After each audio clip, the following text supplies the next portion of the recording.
Bonjour, je m'appelle Édouard Callereau, je suis président de l'association Véhicules Militaires Historiques basée à Angers et je participe aujourd'hui à la Colonne Leclerc 2024 à laquelle participent énormément d'automitrailleuses M8 et M20.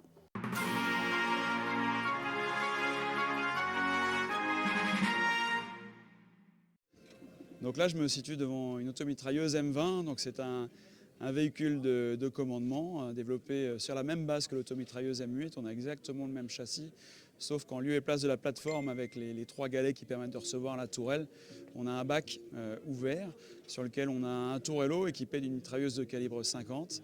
On va retrouver aussi à l'intérieur 8 roquettes et un lance-roquettes américain pour pouvoir se protéger contre des blindés plus lourds.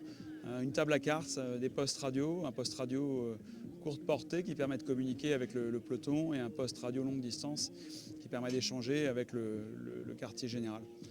La particularité de cette automitrailleuse M20, c'est qu'on va les retrouver vraiment sur des postes de véhicules de commandement et qui vont permettre, en tout cas pour ce qui est de l'armée américaine, de venir gérer, superviser ce qui va se passer au combat, ce qui est remonté par les automitrailleuses M8.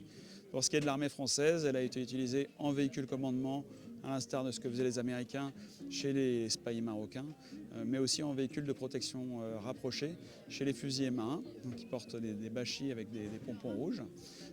Donc eux, on va retrouver donc, ces automitrailleuses qui sont en protection rapprochée contre l'infanterie pour les tanks destroyers M10 du régiment blindé de fusiliers marins. Alors, ses points forts, c'est qu'elle va être encore plus légère que la M8, donc on va retrouver un véhicule qui est particulièrement véloce, et en particulier dans les grandes côtes, ce qui est peut-être quelque chose qu'on pourrait reprocher à la M8, du fait de son surpoids avec la tourelle et le canon de 37 mm. Non, pas spécialement, on va avoir exactement les mêmes équipements à l'intérieur.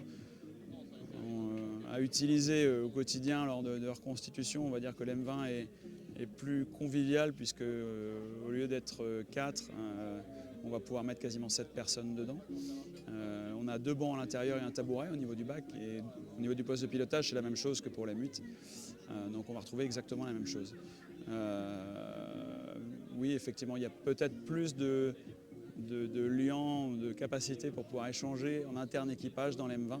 C'est pour ça que souvent, elle n'était pas équipée d'interphone, comme l'étaient les automitrailleuses M8, où là, c'est plus difficile de communiquer au sein de l'équipage, en tout cas entre ceux qui sont en tourelle et ceux qui sont en position basse pour le pilote et l'aide-pilote. Donc ce véhicule, il est aujourd'hui aux couleurs du peloton hors rang, du 3e escadron du régiment de spahis marocain, donc régiment de reconnaissance de la 2e DB.